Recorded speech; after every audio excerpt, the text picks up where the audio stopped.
Hello, this is Rochelle, and in this video we're going to talk about simplifying complex fractions.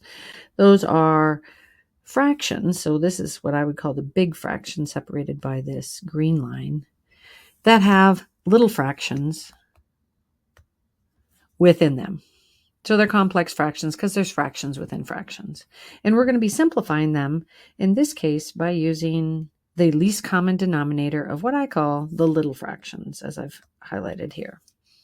So our first job using this method, which is the preferred method for most 100 level college courses, is we're going to find the least common denominator of all the little fractions. So I'm going to go ahead and label them as the little fractions. So if we look at this example right here, example 2a, we have the denominator x, x squared, x, and 2.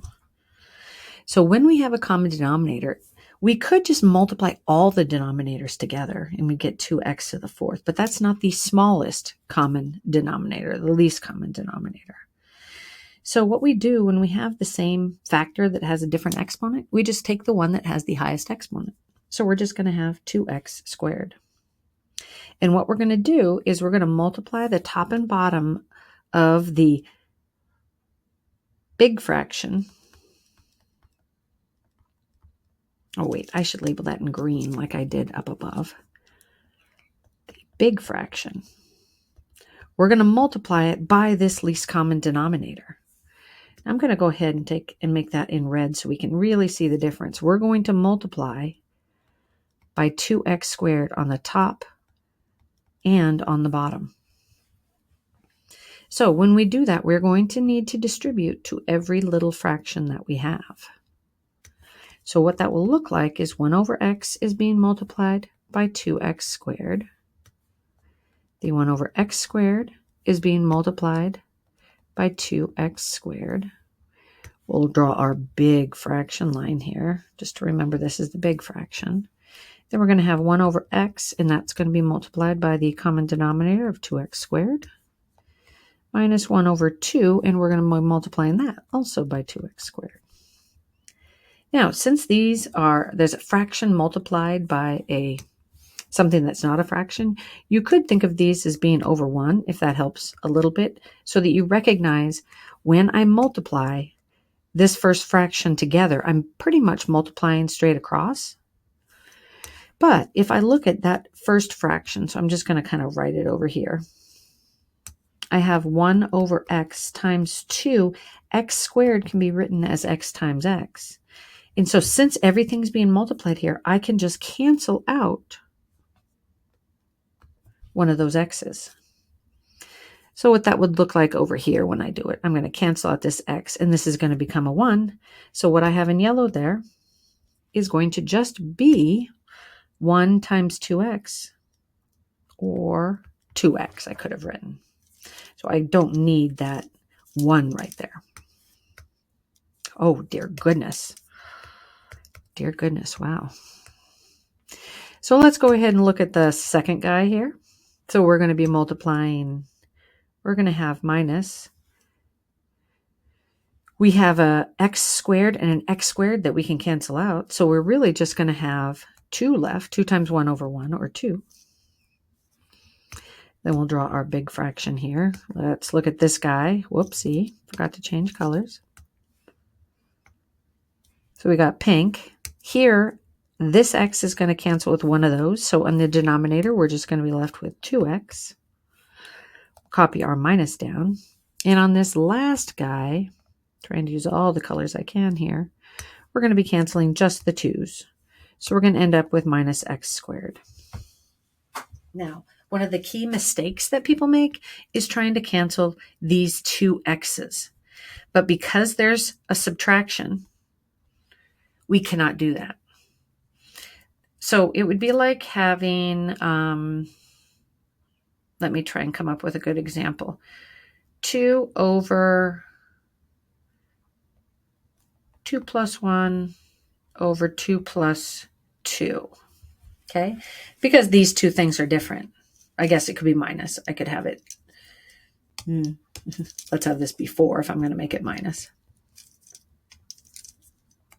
But I know that 4 minus 1 is 3, and 4 minus 2 is 2. If I had just canceled these, I would have been left with negative 1 over negative 2, or 1/2. These two are not the same thing. I can only cancel if they're being multiplied. So since there's this subtraction, I cannot cancel those. I could factor out a 2, leaving an x minus 1. And I could factor out an x, leaving 2 minus x. But again, these terms are not the same. The things in parentheses are not the same. So that's my final answer, my final simplified answer. So reduce each little fraction by canceling is what I should have written up here. And then we just simplify, though the simplifying part is, if we can factor and cancel some more. So let's look at another problem. Again, here's my big fraction.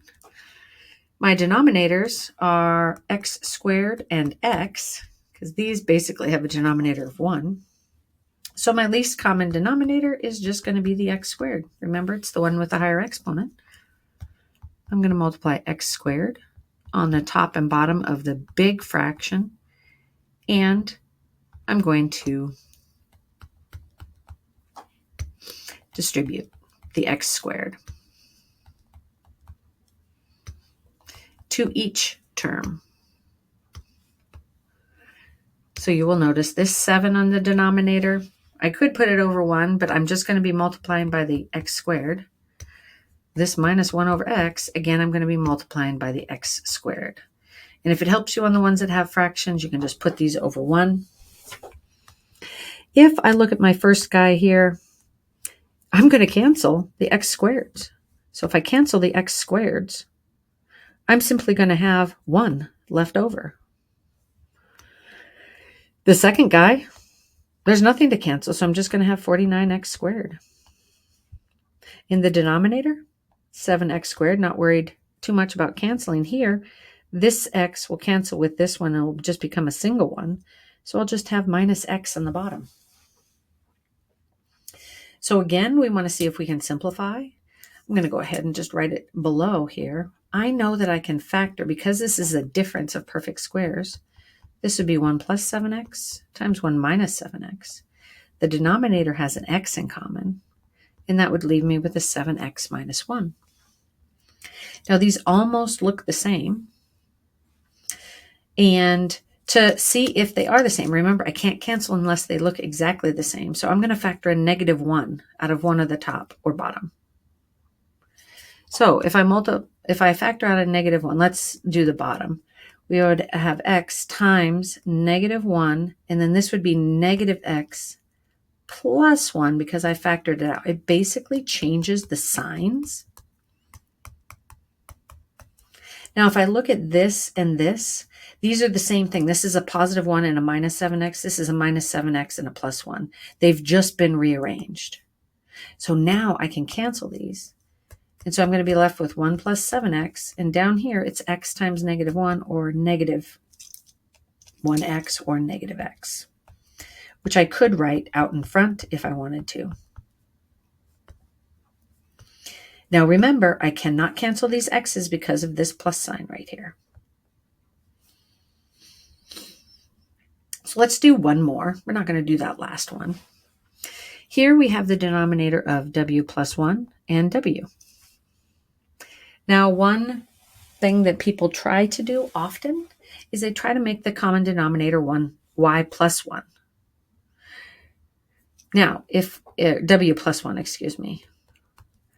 Let's say I was trying to add these two, then but in order to do that, we would have to add 1 to the top and bottom. We can't add 1 to the top and bottom and have the same fraction. Let's imagine that's a number, 1/2. If I add 1 to the top and bottom, I'm going to end up with 2 over 3. 1/2 and 2 over 3 are not the same fraction. However, if not the same denominator, if I multiply this by w plus 1 and w plus 1, and then multiply this by a w, I would have the same denominator. So realistically, these are two separate factors. So my least common denominator is going to be w times w plus 1. So both of them Remember, I'm going to multiply that on the top and bottom of the big fraction. And I'm going to distribute that. There's only one term on the top, but there are two on the bottom. So I'm going to have 1 over w plus 1. That's going to be multiplied by w times w plus 1. Here's my big fraction bar. I'm going to have my 1 over w, and it's going to be multiplied by the w times w plus 1. Then I'm going to have my minus 4, and that's going to also be multiplied by w times w plus 1. If you recall, the whole point of doing this is of multiplying top and bottom by the least common denominator of the little fractions is to get rid of the little fractions.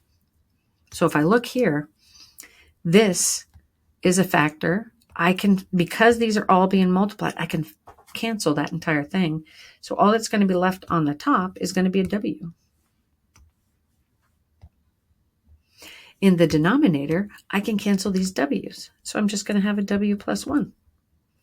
And then here, I don't need to cancel out anything. So I'm still going to have this thing right here. Now, my last step is always to simplify a bit. And so I could simplify this a little bit more by just multiplying out and combining like terms. So I'm going to distribute my minus 4w to the w and to the 1. And then I'm going to go ahead and just combine my like terms. I'll write my w squared term first. And this is a fine answer. If you did choose to factor that denominator to see if you can cancel, but I know there's only a w, I would factor out a 1 first.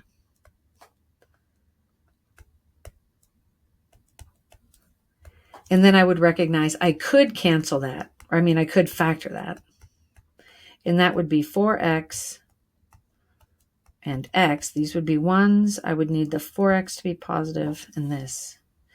So this is another answer, but that's not any better. Oh, these are w's, not x's. Than this guy over here. So if I had had like a w plus 1 on the top, then I would probably try and factor to see if I can cancel. But I knew there wasn't a w in common on the bottom. And that's how you simplify complex fractions, by using the least common denominator of the little fractions.